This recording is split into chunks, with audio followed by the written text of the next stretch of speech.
Daniel Brooks had never imagined that his life would narrow into a rhythm of survival, work, home, and his daughter. Everything else had fallen away the day his wife passed, leaving him alone with a 3-year-old who cried for her mother every night. 4 years later, Daniel had learned to carry the pain like a hidden scar beneath his shirt.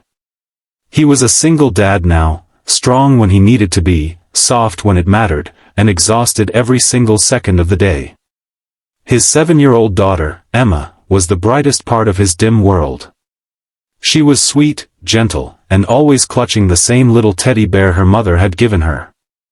Daniel worked long shifts as a technician at an auto garage, and although he earned enough to survive, he didn't earn enough to fix every problem in life. Especially the problem that would soon knock on his door. Because life has a cruel way of testing the wrong people at the wrong time. It all started when Daniel realized he desperately needed help at home, cleaning, laundry, dishes, cooking, everything was piling up. He tried doing it all, but exhaustion eventually pushed him to make a decision. Mr. Wilson, his elderly neighbor, recommended a girl who worked part-time doing cleaning jobs in nearby apartments. Her name was Sera. Daniel remembered the first day he opened the door and saw her standing there. She was young, maybe 22, with long dark hair pulled into a loose ponytail. Her eyes were sharp and unreadable, her smile small but practiced. She spoke politely, but there was something behind her politeness, something Daniel couldn't name. A shadow? A silence? A secret? "Mr. Brooks?" she asked in a soft voice. "Yes. You're Sera?" She nodded.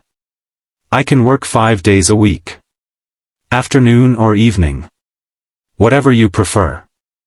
Daniel let her in. Emma peeked from behind her father's legs, clutching her teddy.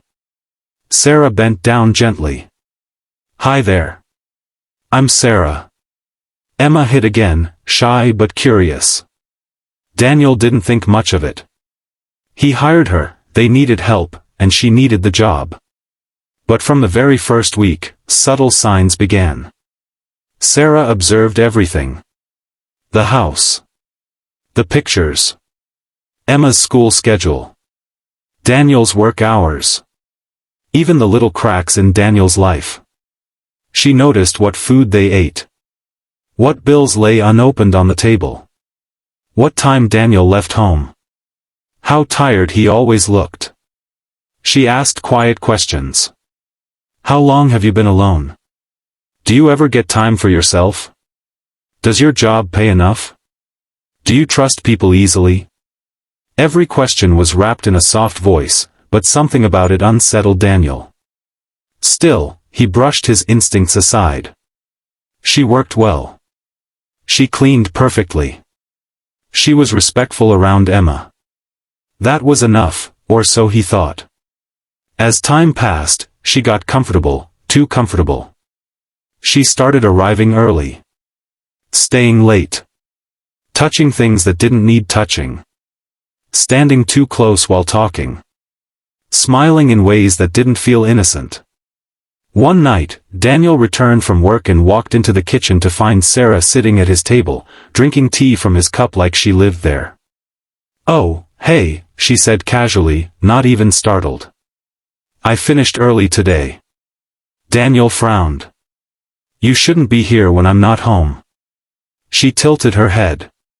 "But I was cleaning. I thought you wouldn't mind." Her tone wasn't apologetic. It was something else. Something like defiance wrapped in softness. Daniel let it go. A mistake. Weeks passed. Sera began inserting herself deeper into his life.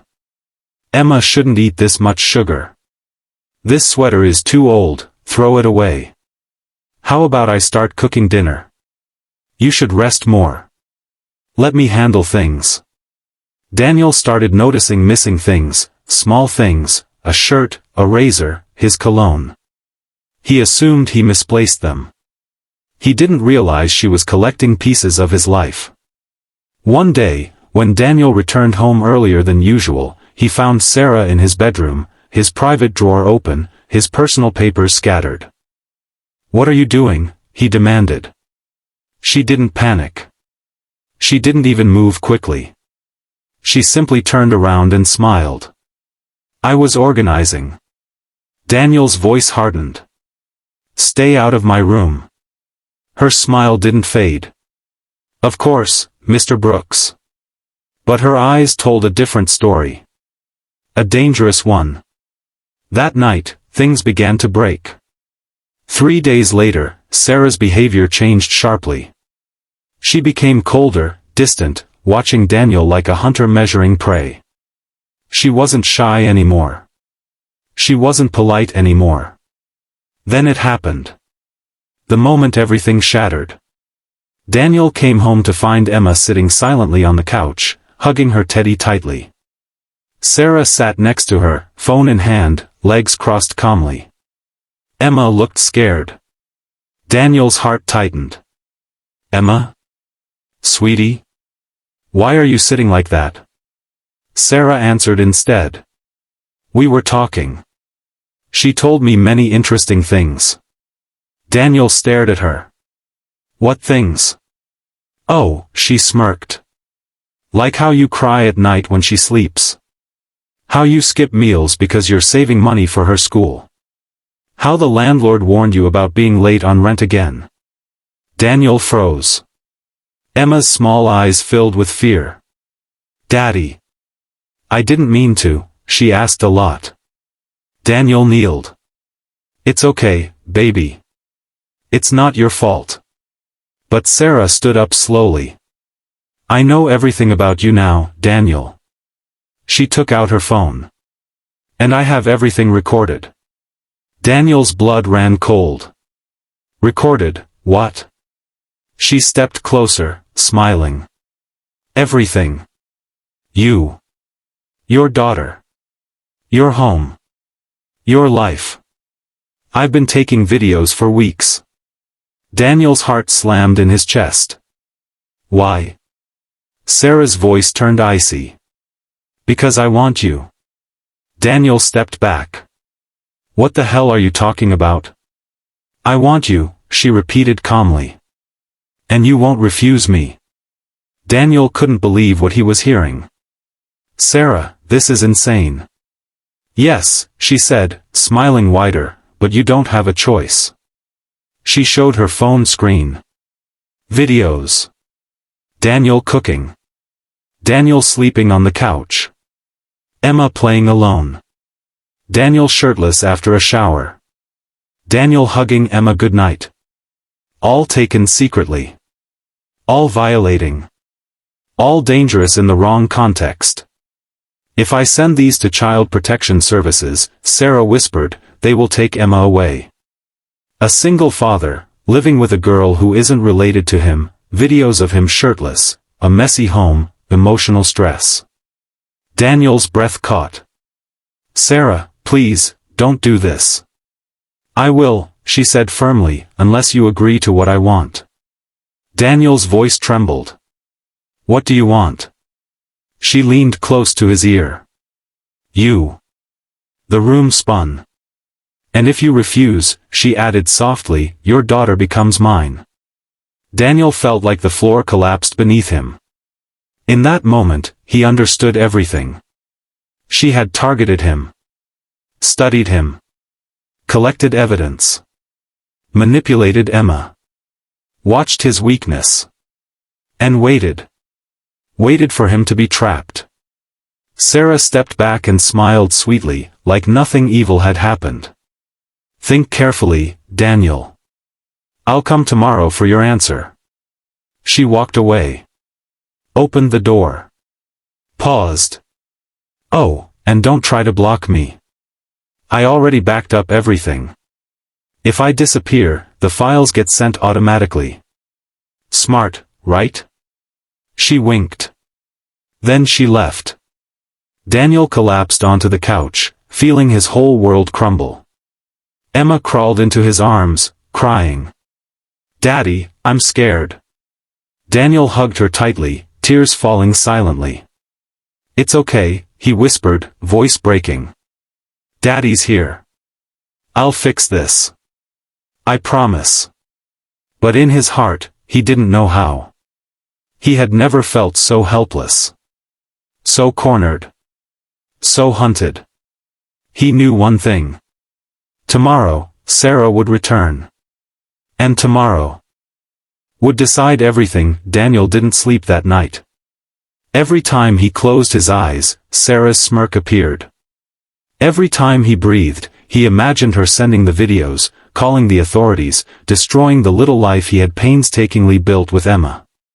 He sat in his dim apartment, the only light coming from Emma's night lamp. She slept peacefully, unaware of the storm waiting outside their door. Daniel knew he had to act. Panic wouldn't save them. Begging wouldn't save them. Paying her money might only make her greedier. He needed a plan, something smart, something fast, something that would protect Emma and end the threat once and for all. The first step was understanding her. He thought back to the first day she came into their lives. The way she had studied every corner of the house, every routine, every small detail. She was meticulous, confident, and cunning. But she wasn't untouchable. Everyone makes mistakes. Everyone leaves a trace. Daniel opened his laptop and started researching legal steps for blackmail, digital manipulation, cybercrime, and self-protection. He made a list. Document everything Sera had done. Back up all her threats, videos, texts, and calls. Contact the police anonymously for advice. Set a trap to prove coercion and illegal intent. Ensure Emma never saw any confrontation. He worked quietly, obsessively, typing notes, printing screenshots, creating folders, analyzing her patterns. By dawn, he had a plan forming, a counter-strategy he hoped would trap her before she trapped him. The next morning, Sera arrived like nothing had happened, smiling as she usually did. "Morning, Mr. Brooks," she said sweetly. "I hope you've thought about my offer." Daniel remained calm. "Good morning, Sera. I'm going to be very clear, I won't agree to anything illegal or immoral. But you are welcome to help around the house if you like."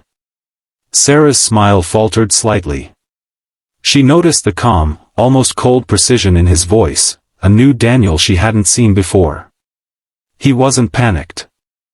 He wasn't begging. He was calculating. Throughout the day, Sera tried subtle intimidation again, lingering too close, standing over him while he fixed dinner, asking pointed questions about finances, employment, and his routines. But Daniel stayed one step ahead. Every movement, every question, every threat she made was carefully recorded. Hidden cameras, strategically placed, captured her every act without her knowledge. By evening, Daniel had everything he needed. He called the local police non-emergency number and explained the situation calmly, showing them screenshots of texts, photos, and videos. He explained Sera's pattern of blackmail and coercion. The officers listened carefully, taking notes, and assured Daniel that a sting operation could be arranged without risking Emma's safety. That night, Daniel made one final move. He sent a message to Sera.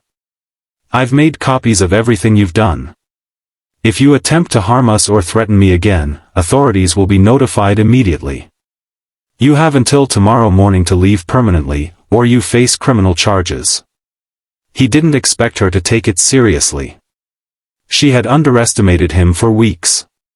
But Daniel had something she didn't anticipate: calm, preparation, and absolute resolve. The next morning, Sera arrived as usual. She smiled, confident she still had power. But when she opened the door, police officers stepped inside quietly, standing on either side of her. She froze. Daniel stood behind Emma, holding her hand tightly. "It's over, Sera." The officers read her rights. They confiscated her phone, camera, and all devices. They revealed the evidence Daniel had collected, showing that Sera had deliberately manipulated, recorded, and attempted to extort him. Sera's confident expression crumbled. The same smirk that had haunted Daniel for weeks vanished. she had no escape. No manipulation could save her. Daniel watched silently, his heart still racing, but relief flooding through him. He had protected Emma. He had stood up to someone who threatened their lives. And he had done it without compromising his values or letting fear control him. Once Sera was escorted away, Daniel held Emma close. She clung to him tightly, whispering, "Daddy, you saved us." Daniel kissed the top of her head. "No, sweetheart. We saved each other." The days that followed brought peace. The house was quiet again. Emma smiled without fear. Daniel could breathe. Life returned to its rhythm, not perfect, but safe. He learned something vital: strength wasn't just muscles or money. Strength was preparation, calm, and unwavering love for the people you protect.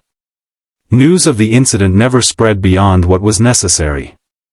Daniel's privacy was intact. Sera faced legal consequences for her actions, ensuring that she could never threaten another family the way she had tried to destroy his. Months later, Daniel and Emma sat on the balcony, watching the sunset. Daniel held her small hand and felt a sense of peace he hadn't felt in years. "You know, Daddy," Emma said softly, "I think you're the strongest person in the world." Daniel smiled, his eyes misting. "No, sweetheart, the strongest person is the one who never gives up, no matter how scary life gets. And that's you too." The world had tried to test him. It had tried to break him. But in the end, Daniel realized that courage wasn't the absence of fear, it was acting despite it. And as long as he and Emma faced life together, nothing could truly harm them again. He looked at his daughter, bright and safe, and whispered, "We're okay, Emma. We're okay." And for the first time in a long while, the apartment wasn't quiet with grief or fear. It was filled with peace. It was filled with hope. It was filled with life.